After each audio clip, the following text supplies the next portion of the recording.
Bismillahirrahmanirrahim. Assalamu alaikum. All praise is due to Allah and peace and blessings be upon our beloved Prophet Muhammad sallallahu alaihi wasallam. Have you ever wondered what happens at the moment of death? What comes after this life? And are we truly prepared to meet our Creator, Allah? Surah Al-Naziyat answers these powerful questions. Now I am reflecting the meaning of the surah. The surah can be divided into 5 parts. Number 1, the unseen world. This is mentioned in verses 1 to 5. Next, the day that shakes everything. That is mentioned in verses 6 to 14. Next, the story of Musa alayhi salam and Pharaoh, mentioned in verses 15 to 26. Then it comes with the signs in the universe. We find this in verses 27 to 33. Finally, the final judgment. We find this at the last verses 34 to 46. Now the first part, the unseen world. The surah opens with a series of oaths by the angels. Some angels gently remove the souls of the righteous, while others forcefully extract the souls from the sinful people. They move swiftly, carrying out Allah's commands with perfect obedience. Imagine a person lying at the moment of death. The world around them becomes silent. Family members may be present, but another world has already begun. Angels arrive. For the believers, it is a beautiful transition. For the one who denied Allah, it is a terrifying departure. Our real journey does not begin at birth, it begins at the death. The angels remind us that the unseen world is constantly active. Then, the second part of the surah talks about the day that shakes everything. Allah describes the first blast of the trumpet. The earth trembles violently, hearts are terrified, eyes are humbled. The disbelievers used to mock the idea of resurrection. They said, "Will we really be brought back after becoming bones?" Allah replied that resurrection will happen in one mighty blast. It is so simple for Him. What seems impossible to people is effortless for Allah.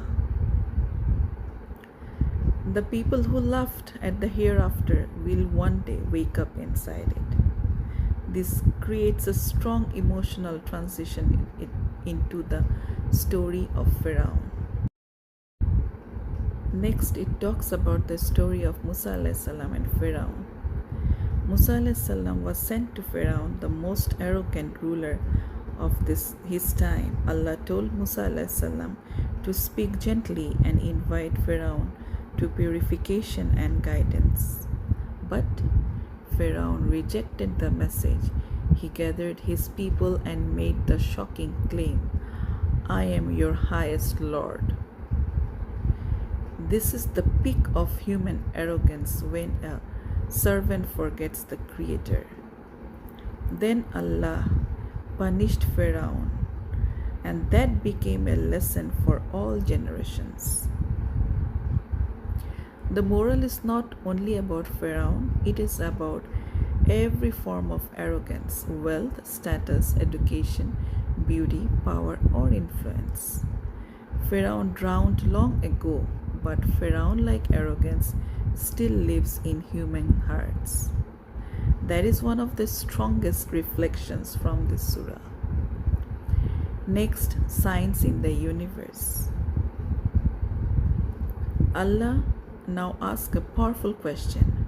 Are you harder to create or the heaven? He reminds us that He raised the sky, spread the earth, brought out water, vegetation, and mountains. The argument is simple and profound. The one who created the universe can certainly resurrect human beings. The one who designed the heavens can certainly judge humanity. We admire technology, artificial intelligence, yet every sunshine, every mountain, every drop of rain is a greater sign that anything humans have built. Now, coming to the last part, that is the final judgment. The surah reaches its climax in this part. The great calamity arrives. Every person will remember that what they have done. Paradise and hell will be displayed openly. Allah divides humanity into two groups. First group, those who preferred worldly life and ignored Allah. Their destination is hell. The second group, those who feared standing before Allah. Their destination is paradise. Notice that Allah does not say they had no desires. He said they restrained them. The struggle itself is honored. The believer is not someone without temptation. The believer is someone who chooses Allah over temptation. The ending of the surah, people ask the Prophet Muhammad ﷺ, when will the hour come? Allah responds that its exact time belongs to Him only. The Prophet's mission is to reveal date and to warn people before it arrives. Then comes one of the most moving ending in the Quran. On the day of judgment, people will feel that their entire worldly life lasted only an evening or a morning. Everything they chased, wealth, arguments, status, social media, fame, business, competition, will seem incredibly short. This ending creates a deep emotional impact.